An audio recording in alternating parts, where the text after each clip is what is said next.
Kompas Petang berlanjut dengan informasi mancanegara. Sistem pertahanan udara Iran menembak jatuh sejumlah benda yang diduga drone Israel yang terbang di atas wilayah Isfahan, Iran pada Jumat dini hari.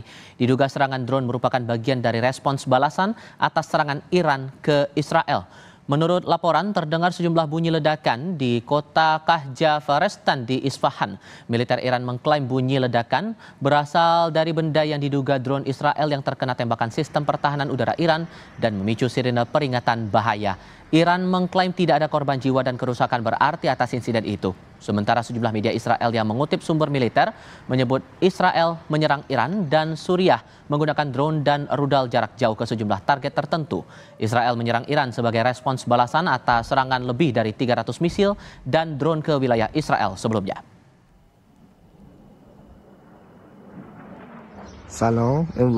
Dari rilis sejumlah media Iran diklaim tidak ada kerusakan ataupun insiden atas dugaan serangan itu. Komandan senior Iran Jenderal Siafaz Mihandus mengatakan sempat ada suara ledakan yang berasal dari tembakan sistem pertahanan udara Iran objek yang diduga drone. Isfahan sendiri dikenal sebagai salah satu pangkalan militer dan situs terkait program nuklir Iran. صبح در اصفهان شنیده شد انفجار نبود شلیک سامانه‌های قدرتمند پدافند هوایی به شیء مشکوکی بود که هیچ گونه خسارت یا حادثه‌ای رو در پی نداشت و نیروی پدافند هوایی و کارکنان غیورشون با آمادگی و قدرت کامل آماده هر گونه برخورد با دشمنی که سوء نیتی به سرزمین و آسمان ایران اسلامی رو داشته باشند دارند. Serangan bom terjadi di pangkalan militer Kalsu di Irak, bekas pangkalan Amerika Serikat yang diserahkan kepada militer Irak tahun 2011 silam. Ledakan bom menyebabkan 3 anggota pasukan mobilisasi populer atau PMF Iran terluka. Belum jelas siapa yang bertanggung jawab terkait serangan ini.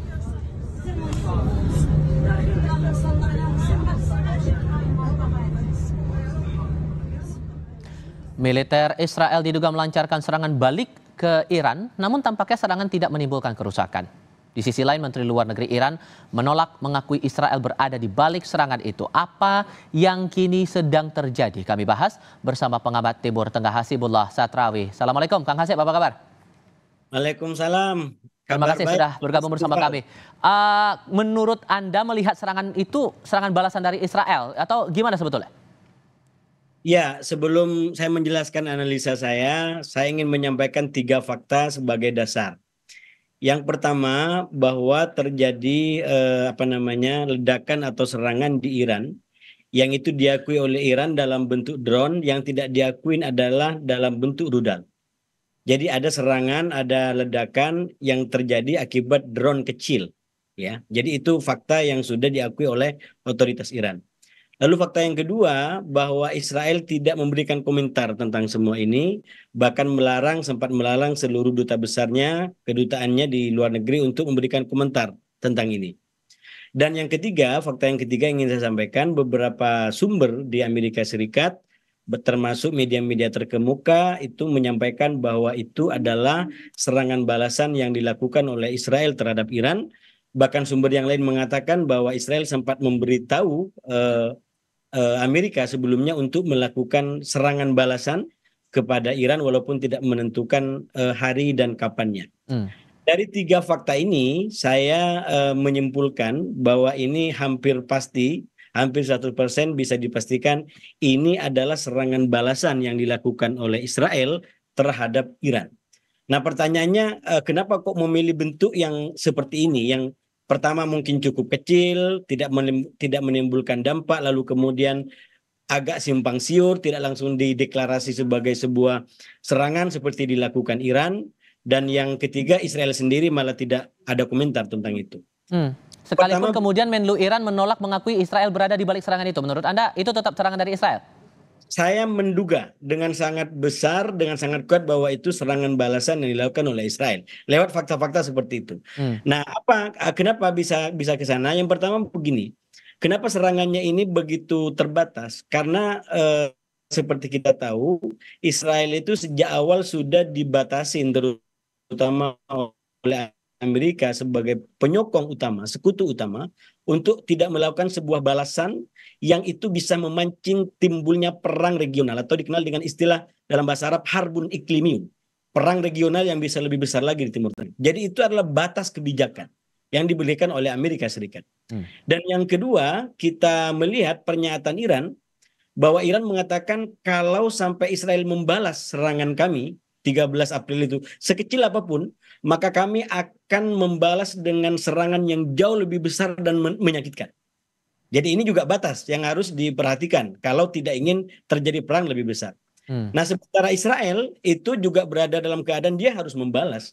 Karena kalau tidak membalas, maka akan mengalami desakan-desakan politik di internal yang apalagi Israel selama ini dikenal atau mengenalkan diri sebagai kekuatan utama di Timur Tengah. Apa kata orang kalau tiba-tiba diserang begitu, kemudian tidak ada serangan. Cuman memang persoalannya kenapa dia nggak komentar. Nah, kalau kita lihat dari banyak peristiwa yang melibatkan Israel, termasuk yang sejauh saya ikutin, pembunuhan wakil ketua Hamas di Lebanon, itu diberitakan oleh banyak media itu dilakukan oleh Israel. Tapi Israel no comment terhadap peristiwa-peristiwa yang sensitif. Nah, itulah Mas Tifal yang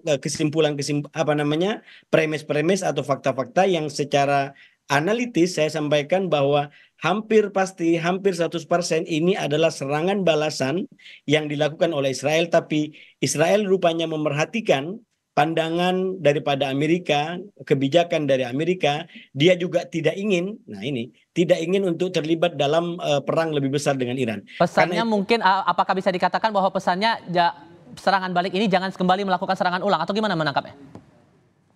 Sebenarnya kalau bagi Israel kan jelas ya bahwa kalau bahasanya Israel itu terbuka atau bahkan langit Timur Tengah itu terbuka bagi Israel untuk menyerang siapapun dimanapun. Dan saya yakin itu benar.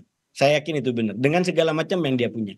Nah, artinya apa? Serangan ini dilakukan hanya untuk memberikan pesan kepada Iran bahwa Israel bisa melakukan serangan yang mungkin lebih besar, tapi dia rupanya di dalam kasus soal serangan terhadap Iran ini lebih mengutamakan persekutuannya dengan Amerika dan beberapa negara di kawasan yang secara umum tidak menginginkan adanya perang kawasan. Jadi ini sikap yang dimiliki oleh Amerika Serikat dan beberapa negara Arab yang selama ini bersekutu dengan Amerika atau bahkan juga dengan Israel. Mereka tidak menginginkan adanya perang kawasan. Mereka tidak menginginkan adanya eskalasi lebih lanjut, terutama karena memang ada peristiwa Gaza yang masih sangat memilukan seperti itu. Nah, oleh karena itu, Mas Tifal, yang ingin saya sampaikan, dengan serangan ini, maka sebenarnya kalau dalam bahasa salah satu analisa yang dimuat di salah satu media terkemuka di Timur Tengah, ini dikatakan sebagai sa'yun Israiliyun li'ighlaqil malaf. Jadi ini sebuah upaya terbatas yang dilakukan oleh Israel untuk menutup kasus dengan Iran. Oke. Sehingga pada intinya kalau kemudian ini tidak segera ditindaklanjuti atau direspons begitu, akan ada eskalasi yang bakal lebih besar lagi daripada ini. Kalau Israel tidak segera merespon, maka otomatis desakan-desakan terutama dari internal mereka. Kan Israel ini juga sebagai sebuah negara banyak punya pendapat. Ada faksi-faksi, ada kelompok-kelompok yang ekstrim, yang ingin lebih konfrontatif dengan Iran itu banyak. Itu bahkan malah mayoritas daripada pendukung Netanyahu, Perdana Menteri sekarang. Dan suara-suara ini harus diakomodir, harus diberikan ruang. Dan menurut saya, dan semoga ini menjadi kabar baik, bahwa ini adalah menjadi sebuah langkah untuk mendeeskalasi apa yang sudah terjadi di Timur Tengah, terutama dengan Iran. Walaupun mungkin, Mas Tifal, kabar buruknya, kalau ini benar nanti analisanya, Israel menutup katakanlah file konflik dengan Iran secara terbuka ini, tapi kemudian dia akan kembali kepada konflik yang selama ini sudah terjadi dengan Hamas atau bahkan dengan Hizbullah atau bahkan dengan kelompok-kelompok di Irak. Nah, inilah mungkin yang bisa menjelaskan ledakan-ledakan lebih besar di sekitar Israel daripada yang terjadi di Irak. Baik. Kang Hasib, terima kasih banyak sudah berbagi analisis bersama kami kesempatan kali ini. Assalamualaikum, sehat selalu untuk Anda. Terima kasih, Mas Tifal.